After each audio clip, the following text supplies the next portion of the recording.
Hi kids, it's January. Happy Human Trafficking Awareness Month. The last video I made talking about Redpill happened to rub a lot of the Redpillbros the long way. Lots of amazing criticism from them. No, for real, some of it was actually thought-provoking. So I took some time to make an absolutely autistically detailed video about Redpill, talking about what Redpill actually is, some of its influencers, how people get sucked into Redpill hell world, why people fight tooth and nail to defend this terminally flawed ideology, how it secretly goes about manipulating its humble little Redpill bros, doesn't solve any of the problems it claims to, their completely warped view on women, how hypergamy isn't real, some stories from people I've heard who've escaped Redpill, how Redpill operates like a cult, and finishing off with my personal experience from my time in Redpill and how it failed me in everything it said it could do. We've got a bit of a sticky situation we're dealing with today, in case you just didn't notice the length of the video. Some things I want to get out right before we start. None of this is meant to harass and insult any quote-unquote red-pilled individual. Even if you feel like insulting me in the comments, I only want what's best for you. I know it won't happen, but please, if you can, watch the whole video before coming to any conclusions.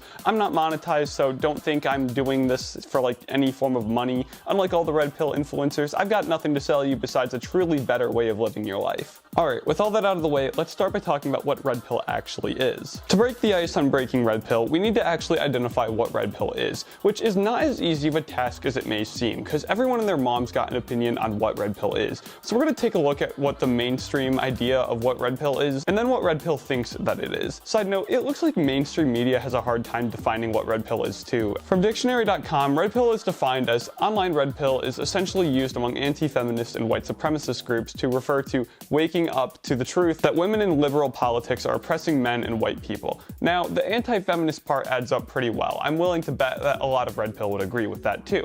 But the whole white supremacist part, that is a big generalization here. I hate to defend them because there's a lot of terrible stuff that goes on over there, but Redpill is far more concerned with things like getting laid than they are with preserving whiteness. At least in my opinion, there's definitely a big difference in the Redpill with some like warped views on women and the people that like believe in stuff like I don't know, great replacement. Two totally different types of quote-unquote Redpill. Both pretty dumb, but at least in my time in Redpill and my weeks working on this video, the whole white power side of it is not as much of a thing like at all. They have their own thing going on. But anyway, let's look at how Redpill sees themselves.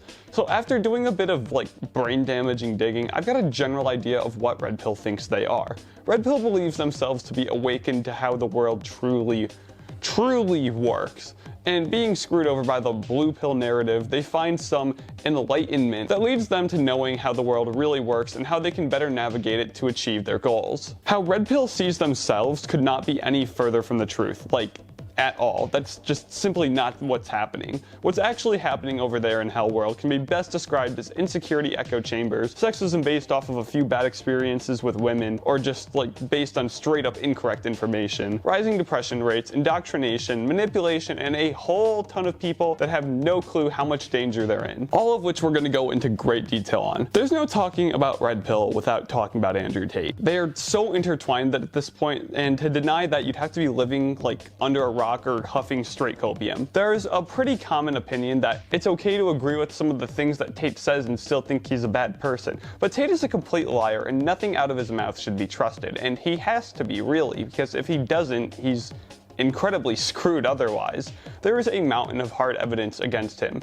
This section is pretty long, yet this isn't even the tip of the Tate iceberg. Let's define human trafficking real quick under Romanian law, since that's where the case is taking place. Romania considers forced labor and women and children in forced prostitution as human trafficking, which is what was happening on Tate's webcam site. Tate got these women by using the lover boy method, which I swear to God would be seen worst if it didn't have such a stupid name.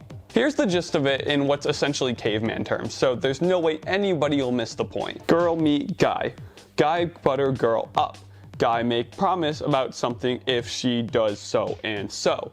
In this case, a form of sex work. Girl does sex work because she wants to support the guy and get what's promised. Girl is then unable to leave previously established sex work. Tate would do this through means of separation, branding women, and even confiscating passports. Tate allegedly pimped out women online, and judging by the allegations brought against him from his prosecutors, in the real world too. Fun fact, the loverboy method is the most commonly used practice to traffic women in Romania, so like, Damn, Tate's not even being creative with his sex trafficking either. On one of his websites, which, mind the blurriness, we're relying on screen caps since he was trying to hide incriminating evidence, shows that 75 women, half of the employees, were his girlfriend and hadn't been in the porn industry before, which by itself doesn't incriminate him but does set the stage for the rest of the evidence to come. This alone, though, can make an argument that he brought girls into a sex industry who would have never been involved otherwise. So he brought his girlfriends into this industry. Why exactly? Promises of money, love, luxury, all of those are Loverboy tactics. But if you still didn't believe he was intentionally using the Loverboy method,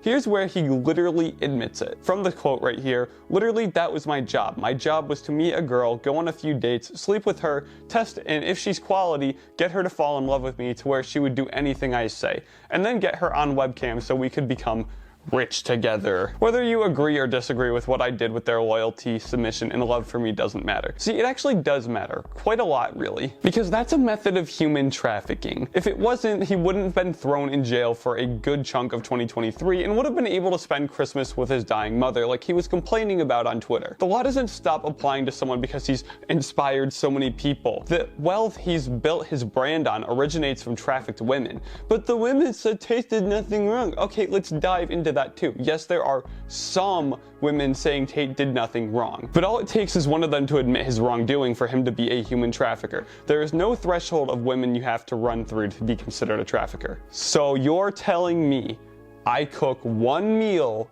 and I'm not a chef. I play one game, I'm not an athlete.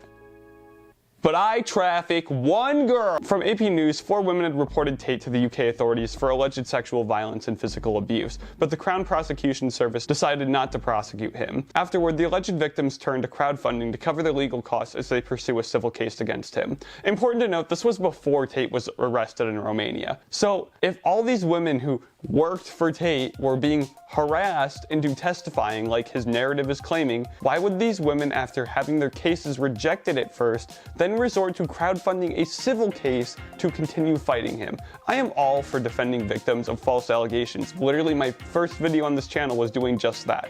What's very common among false allegations, though, is that they never tend to go anywhere after a claim is made. We just saw a massive example of this with all of the allegations put against Dream that ended up going nowhere. These women are still fighting, not making a big fuss about who they are for attention. They're looking for something else here, which until a verdict in Tate's case is officially given, appears to be justice for what he's done. While I was visiting AP in my research, I found another tidbit of Tate lying to preserve his public reputation, which is seen quite often. Again from AP News, Tate claimed that there is no UK case against him and that the firm suggested mediation through financial compensation, the lawyer firm said. Unfortunately for Mr. Tate, there is absolutely a legal claim being brought in the UK against him. We made it clear to Tate that any settlement would have to contain an admission of liability. On the subject of Tate lying to defend his reputation, let's look at what Tate claims he's accused of versus what he's actually accused of. So what are you charged with?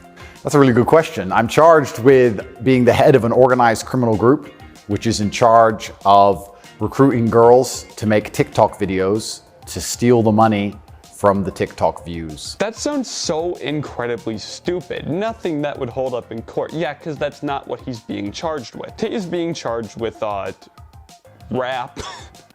God, I hate YouTube. Human trafficking and forming a criminal gang to sexually exploit women. Tate has shown consistently that he will outright lie even when the evidence is clear as day that he is. He does it because he knows his supporters will believe it, because most people won't do the extra research, and I get it. Who wants to sift through article after article about how a person they feel has helped them so much is actually a bad person? But to deny what's right in front of you is gonna hurt you even more long term. The more you dig, the more prevalent it becomes that he's not this guy standing up for men because it's the right thing to do. All of his shit, Hustlers University, The Real World, all the stupid goddamn TikTok reposts, they're just a business venture, just like his webcam business that exploited women was. If you have the balls to question the top G, I left a video with even more evidence against Tate in the description. If Redpill is all about accepting reality for what it is, then you shouldn't have any problem accepting who he really is. Now, why do people find Redpill appealing? There's a lot of reasons that Redpill comes off as attractive. For one, the whole idea of unlocking the secrets of how the world really works never won't sound interesting. Think of it as Redpill's hook, and that hook gets even juicier if you're part of Redpill's target demographic. Redpill's growth can very easily be seen as a response to political and social shifts in how the world works. Every industry in the world isn't dominated by men anymore. Modern feminism, or at least the Vice's and BuzzFeed's version of modern feminism, have done irreversible damage to society by pushing their whole men bad narrative, which when shown to get clicks has been adapted by countless other mainstream news sources. That's more of Redpill's political side though. The more personal side of Redpill's population comes from all of the guys fresh out of a breakup and guys who just can't seem to get a W with women. Both of Redpill's two hypothetical sides come together to form this movement. To all these men, it's like an aha moment. Things finally click together. They finally understand why everything is so, I hate that Redpill made me learn this word, gynocentric, and why they can't pull any bitches. It's obviously because women are genetically programmed to only go after the top 1% of men, and all of modern society's problems such as the rise in loneliness and depression come from letting women enter the workforce. I wanted to think we were all aware of how stupid that sounds, but after reading some of the comments in the last video, it is clear that that's not the case. And I guess I get it. I used to snort red pills too. I guess I just didn't realize that not everyone had hopped off that sinking ship yet. That's okay though, because I'm going to show you what really accepting reality looks like. Back on the subject though, when people pick up the emotionally charged debuff, it tends to nerf the whole critical thinking stat pretty drastically. What you think you found in the red pill community is a large group of men helping each other learn how to pull women, improve yourself, navigate the gynocentric world, and become a better person. But what you actually have is an online boys' locker room of schizoid rambling based on outdated information, mass insecurity masked in some of the most insane ways possible, and full-blown obsession with dating, sex, and women. The whole point of this little segment, and hell, most of the video, is comparing how Red Pill sees themselves versus what they're actually like. Red Pill doesn't hold the answers to how the world really works, the way they make new initiates think they do. What they really have is an incredibly toxic way to cope with a world that they don't like. Part of understanding Red Pill is identifying how it spreads, which actually isn't that hard to understand. Probably one of the easiest concepts to wrap your head around here. To the uninitiated, Red Pill never starts out as something harmful. Typically, it starts with a question: how do I blank? Could be getting in better shape, making money, talking to women, all sorts of things. And at first, this advice is super helpful, because a lot of that first initiation advice is pretty common normal stuff thrown around in self-improvement communities. The spread of Red Pill wouldn't be possible without the internet. More specifically, an algorithm's recommend serve feature. You spent your time looking at ways to make your life better from numerous people who happen to be part of Red Pill, so more of their content gets served your way. That content being deeper in the Red Pill rabbit hole. You learn all about their stupid concepts and ideas, and they start making sense without digging deeper. There's a lot of ways that these Red Pill communities grow. Reddit, Instagram, and TikTok are the big ones, but no one ever gives enough credit to the YouTube comment section. Seriously, peep through some Red Pill YouTuber comments. It's like, wow, that is a different type of echo chamber over there. Red Pill doesn't spread too well in real life. Since algorithms keep you in spaces of like-minded content and people, it seems far more correct than if you were to start talking about Red Pill ideology in a real social setting. Trying to Red Pill people IRL has a very common tendency of backfiring, since the most effective way of bringing people into the Red Pill movement is to slowly reel them into it. Start with make your life better, finish with all that women care about is sex and they actually rule the world and want to oppress men. Not really something that happens real well when you're out touching grass. Red Pill spreads through unaware indoctrination. You can't tell someone you're gonna Red Pill them anymore most of the time because people are aware that bad things go on over there. People don't want to willingly take the Red Pill, not because they don't want to know the truth, it's because they know what Red Pill considers to be truth is just absolutely crazy. It's like the whole frog in boiling water thing. You throw a frog in boiling water, it's gonna jump out. But if you put a frog in room temperature water and slowly crank the heat, it won't realize how hot it is till it's boiled to death. That's typically how indoctrination works. Red Pill is no different. It's just not looked at the same way because we typically associate indoctrination with like cults, politics, extremists, and all that stuff. But make no mistake here, just because Red Pill comes off as different doesn't mean they don't use the same practices to indoctrinate its participants. They're no different and certainly no better than the others. So it's no secret that Western society has been shifting to a more gynocentric way of living. This being a stark contrast to the endocentric society that we existed in the West for like essentially since we were considered to be the Western world. And in a lot of ways, it's not just empowering women, it is a little sexist towards men. A common example Red Pill likes to throw around is that most divorces are initiated by women and end with the mother receiving alimony in the majority custody of the kid.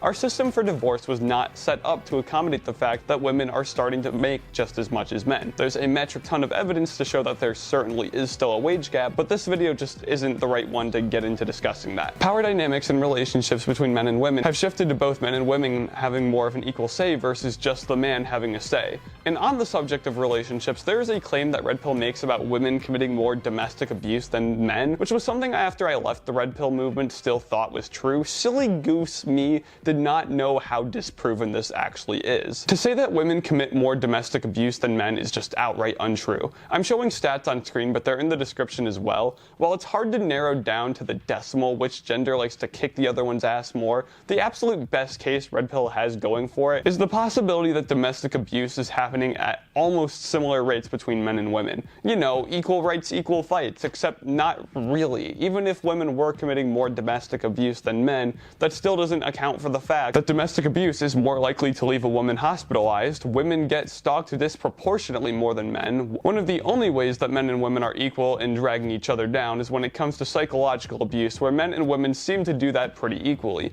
There is a stigmatism against men being abused, though. As much as it has been getting better, because to say it hasn't would just to be denying the sissy liberal progression the West has been following, male victim advocacy has been getting better, thanks in no part to Redpill. If you think the Redpill has been making men's issues known, it hasn't. The world sees Redpill as the group that just wants men back on top. A nice part of genuine progression for men is thanks to something I learned about called the men's liberation movement. Little history lesson for you. Men's liberation movement originated when every other social movement sprung up in the 1970s. The men's liberation movement's first goal was the same as women's rights and black empowerment, that being consciousness raising, as they called it in the times of the hippie movement, for both men and women. Their priority then and to this day has been to stop male stereotyping, something they did pretty good at and something they still do to this day. But it gets pretty damn hard when there's this massive movement of men trying to wear their face and scream about a sexual marketplace and a society that only exists to benefit women. Society doesn't have a problem with them, just their shitty offshoots. They do what Redpill thinks they're doing, bringing awareness to men's issues and making changes.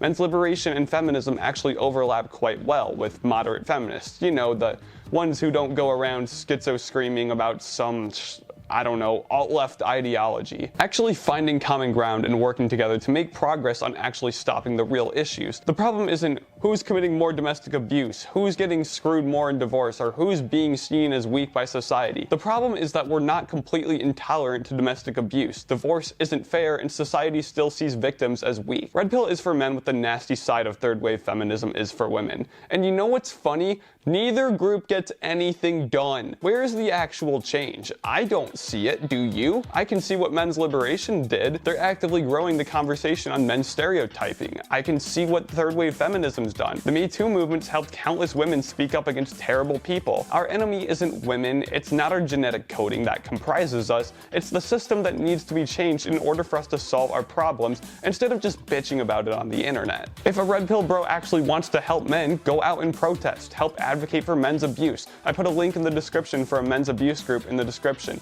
If you actually care to help them and don't want to just seethe on the internet, call your representative and tell them to change something, like the way divorce works, something like that. Stop blaming women for the same way you see radical feminists blaming you. Men's and women's movements don't oppose each other, but there sure is a lot of money and influence to be gained in making people think they do. A theory I'm willing to bet my credibility on for why we're still having Redpill bros acting like women are all bimbos is due to what's popular on the internet. OnlyFans thoughts showing up on a popular podcast, being brain dead, getting half naked on Twitter and getting attention. That's not women. This is marketing. You're not angry with women, you're angry with how capitalism's being used. And I am too. I hate seeing hypersexuality on the internet, but I'm channeling my anger in the right place, and that's certainly not how all women are. Plus, most of the women that think they can play the sex on the internet game end up losing really hard. We see the top percentage of OnlyFans thoughts all the time because they've perfected their marketing strategy. Most girls on OnlyFans just end up with like $50 a month in paying subscribers, and their whole local community seeing them naked.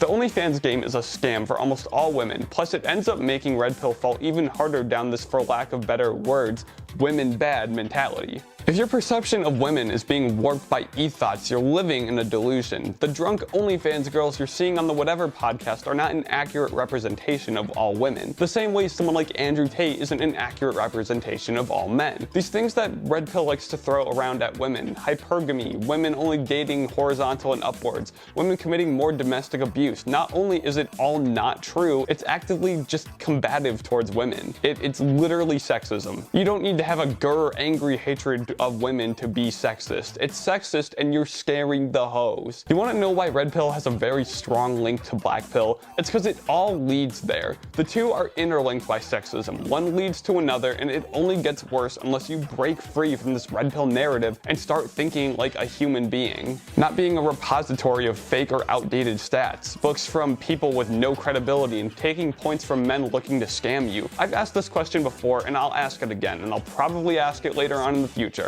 When is the last time you have had a real-life experience with a woman actually trying to go out and be a thought? I have had it happen to me before the exact way Redpill describes it, but I also know a whole load of other women who don't act like that and detest that type of behavior. Because it's not as simple as all women are queens. If she breathes, she's a god!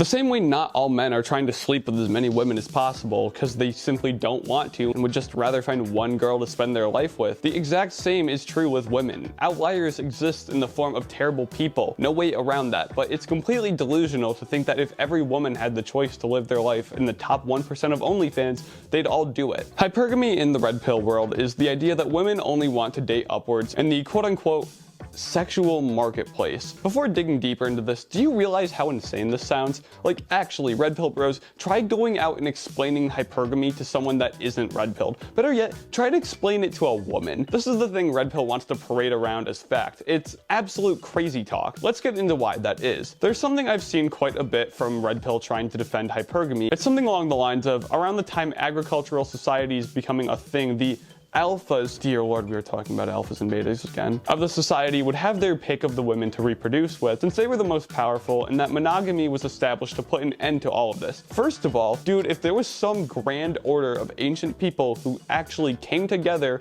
and then established monogamy, like all the way back then, and it still existed to this day, I would be much more concerned about the idea of us living in an elite-run matrix. But that's not what happened. And while it's true that like 80-something% of ancient societies allowed polyamory, only at absolute, and I cannot stress this enough, I really mean absolute most, was 12% of that 80-ish% actually took part in polyamory. Also in ancient societal news, only around 11 to 12% of men and around 20% of women took part in polyamory then too, which is important to note when you know that Redpill tries to claim that 20% of men and an astonishing 80% of women were practicing polyamory. Those numbers just simply are not true. All the sources for everything I referenced today are in the description too, by the way, neatly organized by chapter and topic in case you end up having the balls to question Redpill. So just because it's something that ancient people had the choice to do, it doesn't correlate to something they actually did. Oh, and also, this shit is thousands and thousands of years old. So how does this actually affect us today?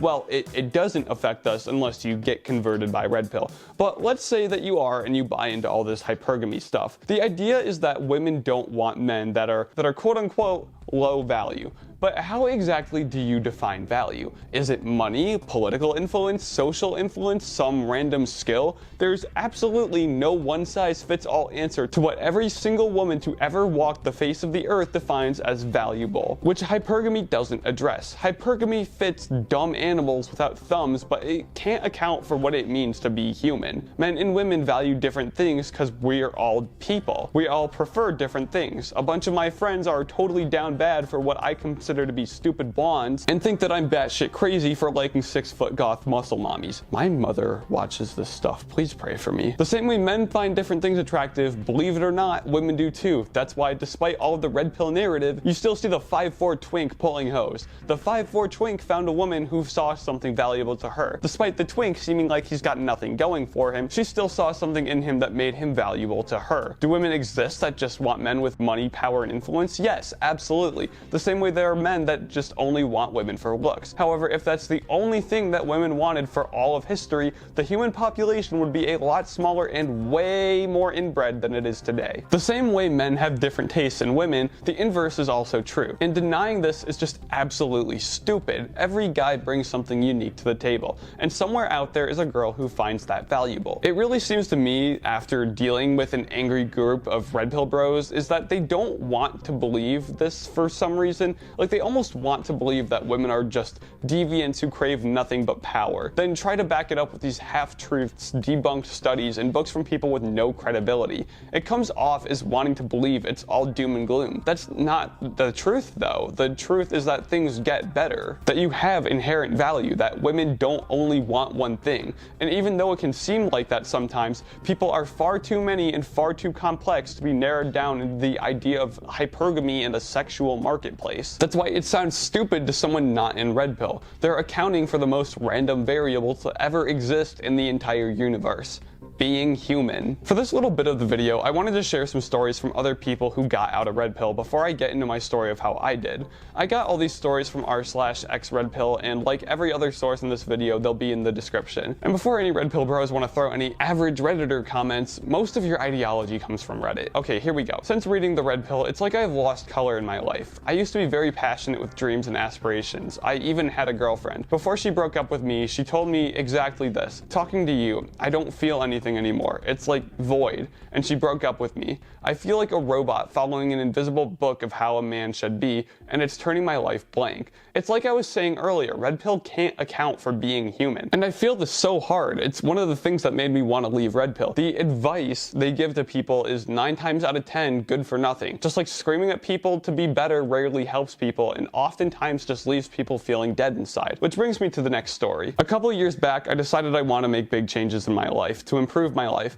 mainly motivated by wanting a girlfriend. I then ended up getting indoctrinated into self-improvement, Redpill, and hustle culture, trying to consistently work out, go to the gym, and abstain from activities that I used to enjoy, like video games. These years have been the absolute worst in my entire life. While I agree with the idea of working hard and staying fit, hustle culture has permanently put me in the mindset that I have to constantly work and everything else is a waste of time. And I'm a loser for not working, especially with the influences of guys like Andrew Tate, etc. Now I don't enjoy anything anymore besides the gym, and I feel guilty doing the activities that once made me feel happy. I wish I just went to the gym and stayed the fuck off of self-improvement related social media, because now I have no will to live. While I don't very much agree with this dude's perspective on self-improvement, I don't blame him at all for having this take. Self-improvement's been hijacked by Redpill for a while now, and it's hard to get good advice online without Redpill luring people in for whatever choice of reason it may be for the occasion. Now we've got another face in the crowd of people left broken and alone after walking away from Redpill. You know, a lot of Redpill sounds like a cult, and I joked about this in my last video too, but we're gonna actually get into it.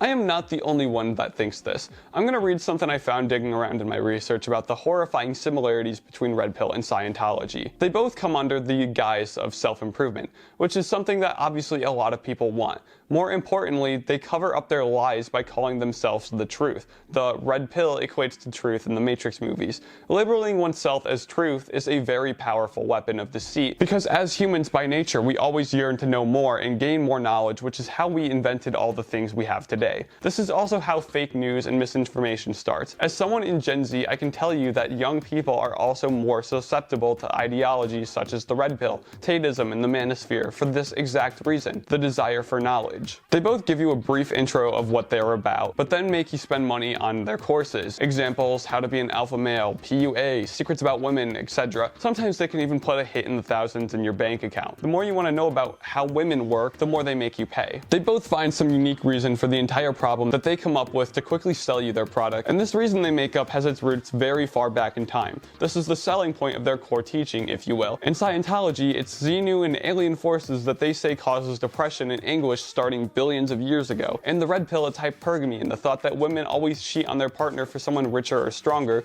because of their twisted thoughts of biology since humans first walked the earth millions of years ago. They have a cult-like following associated with them. Okay, maybe Scientologists aren't as extreme in their keyboard wars as tater tots and fresh and fit fans. Tater tots, I have never heard that one before. That's absolutely hilarious. But they both try to control the people they lure in through aggressive brainwashing tactics. For both the Red Pill and Scientology, in the end, it's always about money. It's not about self-improvement, it's not about masculinity, and it's not about dating advice. This is exactly how people like Andrew Tate are able to buy a $4 million Bugatti Chiron, and how L. Ron Hubbard became known as the greatest con man in history. They are willing to degrade anybody, especially women, for another figure in their net worth. At their core, the Red Pill and Scientology are both just global scams. There's a reason people outside of Red Pill interested in the subject call it a cult, because the puzzle pieces fit together perfectly. Just because Red Pill doesn't have an official church or leader doesn't mean it can't move exactly like one. I mean, like luring people in with an answer to your life problems. Once you're hooked, they offer you enlightenment, oftentimes for money. You change your life to accommodate this knowledge you now have, all while people above you get rich off of new inductees. And God help you if you ever get out and talk about what you've been through and seen over there. And on that subject. Alright kids, I'm gonna get a little personal on why I've got such a bone to pick with Red Pill. It's not because I'm in denial, don't understand Red Pill, have low testosterone, or need to hit the gym, or any of the other insults that got thrown at me by the Redpillbros last time. It's because I was one of them, and my life was far worse because of it. Like so many other late teen to mid 20-year-old men going through a breakup with internet access, I stumbled into Red Pill. It started with Tate and Peterson, and slowly made its way down to the brain rot of staying on the Sigma grind set, taking the theory, if you can even call it that, of hypergamy as gospel, believing men were oppressed and that the only way out was to become big, strong, and rich, working to be a high-value male. Every waking moment rejecting my humanity in an attempt to be seen as better by others, more specifically women. I learned about looks maxing, which taken in small doses isn't actually a bad thing, but Red Pill doesn't exactly do things in small doses. Actually, they take everything to the extreme. They're the, you need to be the best or you're gonna lose to someone better than you group. I learned about hypergamy and thought if I wasn't the absolute best in what I do and lacked the right status, I would never find a woman and be happy again. My experiences and many others with Red Pill is a vicious cycle of never being good enough, then crying on the internet when you see someone you think that you're better than winning in a way you've been losing at. I was, to say the least, just a teeny bit depressed during my Red Pill adventure. Never like verging on Black Pill though. The cracks started showing when I was looking to start treating my acne of all things. Yeah, my face used to be a lot more messed up back then. So in my research, I landed on a self-improvement guru. Don't remember the name, but he made some passing comment on how Red Pill talks up how they're all about making yourself better so much, but don't actually address common issues that so many people deal with. And that kind of clicked. All I'd seen before was use acne cream. Like, yeah, no shit, really? Which one, dumbass? That was the first time I'd seen anyone invested in self-improvement give me an answer to something Red Pill said they could solve, but didn't. The next cracks started forming when I got into the gym more. I was a little fatty McFatso, so obviously if I wanted to get status, I needed to get in shape. That's one of the most common things thrown around in Red Pill, but all the workout regimens I found in Red Pill spaces just didn't work for me. Using this joke once again, yeah, no shit, calorie intake needs to be lower than output. What do I do to optimize this for myself, dumbass? Which was when I had a friend who used to be even heavier than me at my heaviest help me figure out what type of exercise I should focus on to lose weight, what exactly my diet should consist of, how to put on muscle, stuff like that. No affiliation between him and Red Pill. All I'd ever gotten from Red Pill was the same regurgitated slop over and over again. It was around this point of finding good gym influences to watch, my YouTube algorithm started shifting me more towards anti-Red Pill, pro-self-improvement videos about how they didn't actually help people long term. How there's so many people that get out of Red Pill and have horror stories to show from it. At this point, I was just done with Red Pill. My biggest changes I wanted to make. There were more examples than those that I listed in this video, but for the sake of just not going on forever, I'm gonna save them. Anyway, the help I came to Red Pill for wasn't given to me by Red Pill. All I got from them was anger towards women, anger over something that's not even real, insecurity about things that didn't matter, zero help in things that actually matter, nothing on proper dieting, optimal muscle training, taking care of yourself mentally so you don't just go absolutely batshit crazy. But hey, you know, at least I now know how to start drop shipping. What ways to maybe possibly correct my jawline that didn't need correction in the first place. I've got tons of terrible advice on how to invest, a lingering anxiety that I'm not progressing enough in the gym, and a ton more of repressed trauma that I don't feel like digging up right now. The help that I so desperately needed was given to me by people in self-improvement, not Red Pill. Self-improvement helped me lose weight and gain muscle. They helped me diet. They helped me balance working and having fun. They helped me love myself. I mean, when you really dig around Red Pill talking spaces enough with the intention of looking for self-hatred and insecurity, seeing it sticks out like a sore thumb is way too small of an understatement. Where Red Pill failed, a lot of good people and self-improvement helped me change my life. This all reached a peak around March of 2023. From there on, I made this channel and the rest is history. It can be easy to just get angry, stop watching the video, and say something nasty about what I'm saying or even how I look. That's certainly how the Redpillbros reacted in the last video I posted. But I genuinely want to see red-pilled men get better like how I did. Trust me, if I just wanted views, there are far more relevant things to talk about than red pill and all the niche schizo terminology that comes along with it. And as of making this video, I'm not monetized either. I'm making no money trying to help unredpill you. All this is coming from someone who found something better and only wants you to be better too. I've got no course to sell you, no books for you to buy, no testosterone boosting supplements made from yoga mat materials either. So right now, I want to look into why people are so willing to fight tooth and nail defending red pill rather than accepting that there's something better. I'm gonna give you a pill that's pretty hard to swallow, but if red pill bros can take the red pill without any issue, then this shouldn't be that bad. It is far easier to be the victim than it is to make actual change. Red pill is a victim mentality. No, red pill is literally about not being a victim. That's what red pill was supposed to be about, but that's not what happens in practice. If red pill was about not being a victim, we would have seen protests in the streets, hell, maybe even riots when Tate was arrested and in jail for months. Instead, it was all, the Matrix attacked him, blaming something they can't see rather than taking action. Maybe you're not a Tate bro though. I can still prove that red pill isn't actually about not being a victim. Why does red pill consistently try to tear women down rather than build men up when it comes to their already warped view about things like domestic abuse? Why does it hide behind the false narrative of hypergamy as a reason for not pulling women? Why does it attack things that challenge it rather than back up their points when they're being disproven? It's easy to answer this when you drop your involvement with red pill and start looking at it for what it actually is. Why do people defend red pill when the legs it has to stand on aren't actually real and when its beliefs can all come from better places? Red pill is a cope. It's a cope for life being hard. Red pill provides an easy target to pin blame on, then goes about backing it up with things that make sense at surface level, then when actually broken down at the depth I'm doing today, completely falls apart under the tiniest bit of research. When doing research for this video, I came across a quote that fit perfectly to not only describe red pill, but so many other niche little schizo groups all around the world. A simple solution is always easier to get behind than a nuanced one. Here's a few scenarios that fit that quote to get some perspective. Video games cause violence. Men are responsible for holding all women down. QAnon is draining the swamp through Trump. Women are evolutionary programmed to be shallow. Incredible how there's so many more examples that can be made, and all of them will end up being wrong, because a simple solution is always easier to get behind than a nuanced one. People are silly. If there's one thing we're evolutionary programmed to do, it's stand up when we feel injustice around us. In Red Pill's example, it's awaken men to how the world really works. But Red Pill's not seeing the world for what it truly is. The world isn't nearly as black and white as the disproven studies they and their influencers referred to, but it's so much easier to place blame for personal insecurity on something else. And I get it. We all should. We're all guilty of it. We probably all do it internally every day. Red Pill just happens to be when putting blame on something gets taken to an absolute extreme.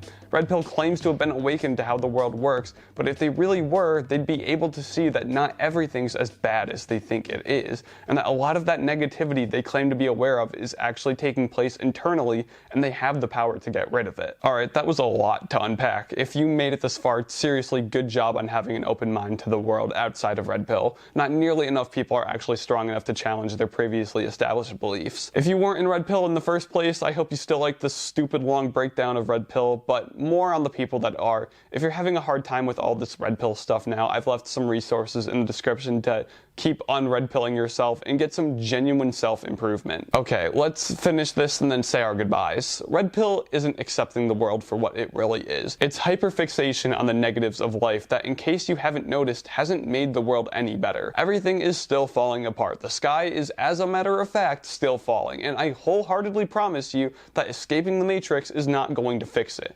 You can still become a better person without Red Pill, probably better than you could if you just stuck to Red Pill. The way the world works works is not the way Red Pill defines it. There's a whole ton of bad things out there, but with enough inner strength, you can overcome them. Don't let Red Pill add any more fake garbage to worry about. Do you. Do every day better than you did the last one. Take a step back and think about the good things in life. The opposite of Red Pill isn't denying the nasty truth of the world. It's embracing all the good and bad life has to offer. So, after hearing this, I have a proposition for you. An offer, if you will.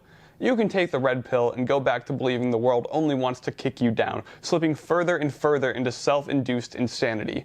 Or you can throw it out. Live your life striving to be the best you possibly can, embracing life's ebbs and flows, being you no matter what gets in your way.